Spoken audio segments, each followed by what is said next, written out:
Welcome to Settling is Bullshit, a sweary podcast about claiming your joy. This is a blog episode, meaning it's scripted.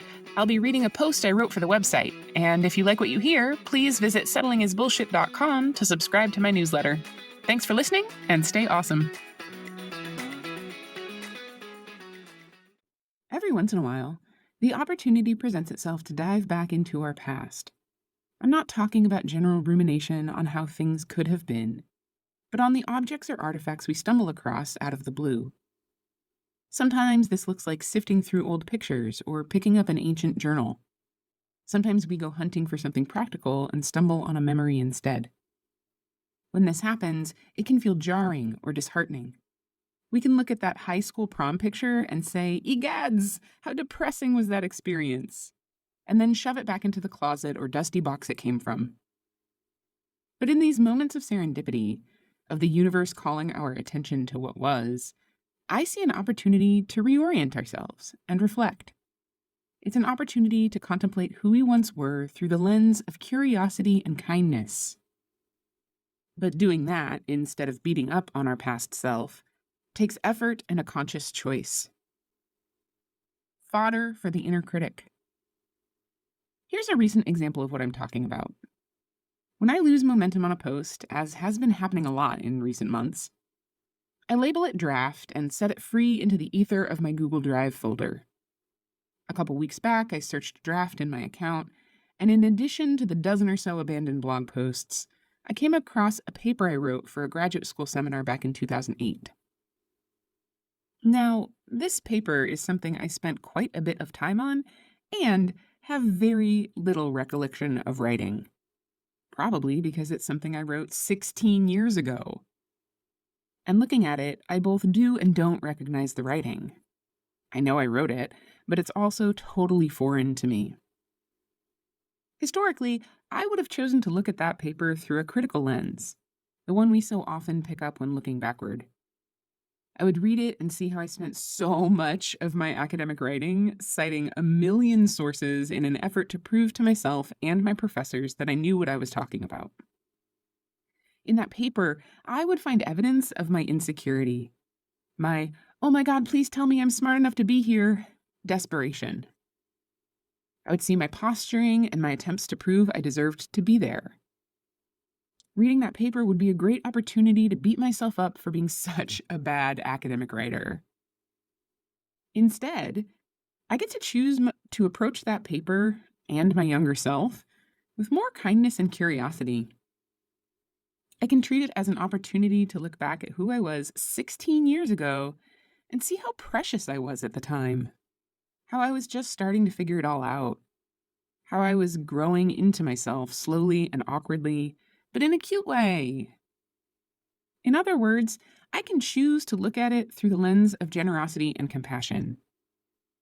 This morning, looking back at that paper, I see myself as an adorable little foal, trying to get her legs under her. It's awkward, it's clumsy, and it's so stinking cute. But it takes effort to access that kind of generosity for our past selves. The inner critic would much rather take the mic. The cruelty of hindsight through the inner critic's eyes. The inner critic likes to look at my past and come up with a big long list of should-have-knowns. It tells me I should always already know better. No matter what the circumstance, I am supposed to know better, to have known better, to have done better and been better without ever having to have been in the learning process. How could I not see that I was over-relying on quotations in that paper? How could I not see that I had a drinking problem? How could I not see that the person I was dating wasn't actually very nice to me? How could I not see that I deserved better?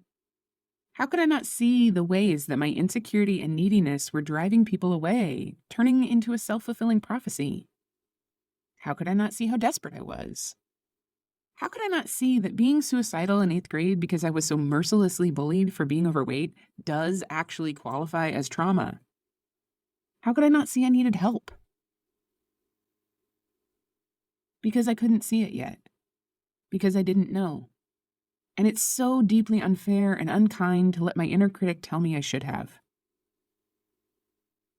We get to choose the lens. When looking back, we can always find evidence to feed the inner critic. But what does that serve? What does being mean to our cute little former selves do for us? Not much good. Has being mean to yourself ever actually improved matters? It hasn't for me. When we know better, we do better. Not before. And the only way to know better is to work on it.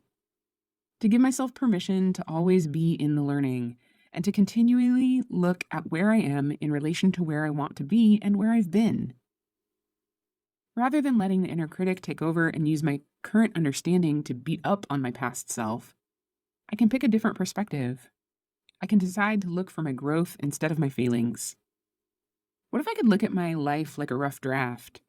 That every year or equally arbitrary chunk of time is just another chapter going through a revision process.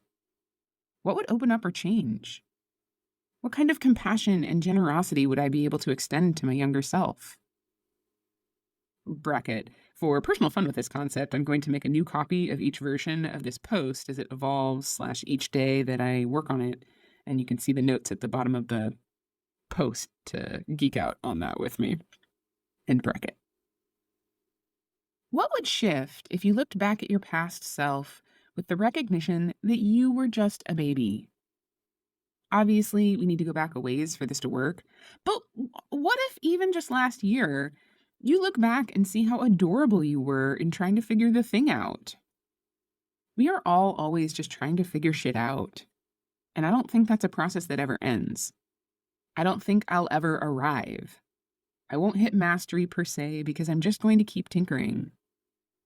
I don't write academic papers anymore, thank fuck. I don't write theater reviews. I don't write marketing blogs about cybersecurity. I write these blog posts in the authorial voice that feels most resonant to me in this moment, and that will probably evolve over time. Maybe in 3 years, I'll change my mind about writing so many sentence fragments, or starting sentences with conjunctions. Maybe I'll cringe at my liberal use of profanity or slang. I don't fucking know. What I do know is that I want to continue to grow, to learn, and to evolve. And that means I'll always be in process, and that things will change, and that self-love and self-compassion are built on being nice to myself first and foremost. So maybe go muck around and find something to look back on with a new perspective. Pick up a piece of the past and look at it with love and affection, with a sense of curiosity and generosity for who you once were. Look for the ways you've grown. Look for how marvelous you've become since then. The evidence is there if you look for it. I promise. Thank you so much for listening. If you enjoyed this episode, please help me grow the podcast by subscribing, leaving a review, and sharing it with anyone you think would benefit from hearing it too. Your support means the world to me. If you'd like to get updates about new episodes, posts, and offerings, please visit settlingisbullshit.com to subscribe to my newsletter. You can also find information there about working with me one-on-one to build your most amazing life. Until next time, remember that I believe in you and that you are fucking awesome.